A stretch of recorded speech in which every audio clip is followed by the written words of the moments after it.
vantaggio degli ospiti al 22esimo minuto. Il gruppo Progeteam Immobiliare gioca la sua seconda gara casalinga, casa dove arriva la Zio Mauro Maccarese San Giovannella, più che mai alla ricerca di conferme dopo il pari con la Roma. Buonasera da Mattia Parini e benvenuti al Circolo Atletico 2000 di Roma per la terza giornata del campionato di Serie A. Spazio troppo lento in fase di impostazione del tiro, allora può ripartire dall'altra parte del gruppo Progeteam con il tiro da centrocampo, si distende Malone, la palla è fuori. La provvidenziale, l'intervento del numero 1, non è finita ancora Piras, gira al centro per un compagno, la conclusione è il palo a salvare la San Giovannella, doppia chance per il gruppo Progeteam del centro per Dell'Anno che prova a girarsi, un fallo sul numero 9, è un calcio di posizione, una posizione molto interessante per la San Giovannella. Arriva ora il fischio, parte Massardi, potente, preciso, vantaggio Zio Mauro Maccarese San Giovannella, 1-0. Autore del gol del vantaggio, passa ancora Massardi al limite, ci arriva Moroni che mette in calcio d'angolo.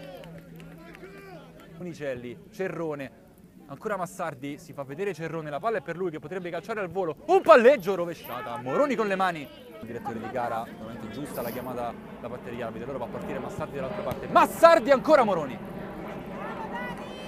Pallone in verticale, ottima la spezzata per Negro che non passa, se la sposta sul mancino. Negro, Molano, un miracolo, palla che rimane lì. La conclusione di Perelli sul fondo. Ricarsi del calcio di punizione.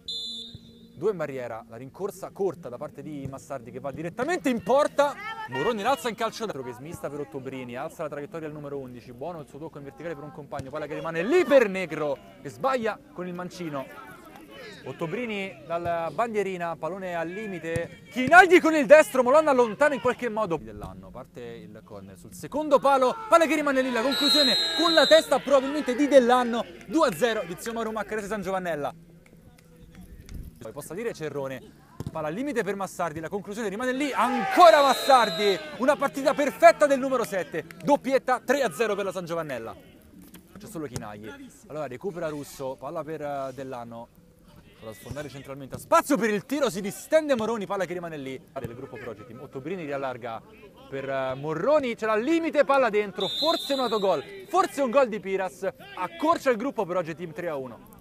Recuperare il pallone, non in verticale ancora per Dell'Anno che apre il mancino, il destro, incrocia e fa 4-1 per Zio Mauro Maccarese. Corsa neanche troppo lunga, va direttamente in porta, è una meraviglia stavolta da parte di Massardi, 5-1. Veramente uno degli ultimi della partita, anzi l'ultimo, finisce qui. Primi 3 punti in campionato per Zio Mauro Maccarese San Giovannella che batte 5-1 il gruppo Progeteam Immobiliare.